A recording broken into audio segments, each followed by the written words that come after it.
Barcelona এবং inter মিলানের champions লিগের সেমিফাইনালের প্রথম লেগের ম্যাচটি কিন্তু ৩-৩ গোলে সমতায় শেষ হয়েছে, যেটি নো ক্যাম্পে অনুষ্ঠিত হয়েছিল।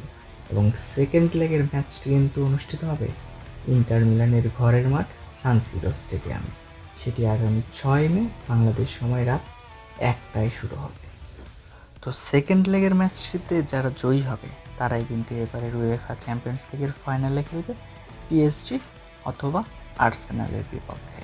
সবচেয়ে মজার ব্যাপার হলো বার্সেলোনা কিন্তু গত 10 বছর চ্যাম্পিয়ন্স লিগের ফাইনাল খেলতে পারেনি।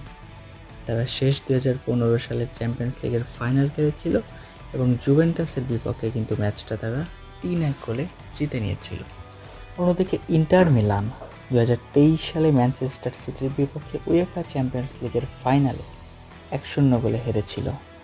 তো দেখা যাক শেষ পর্যন্ত কারা চ্যাম্পিয়ন্স লিগের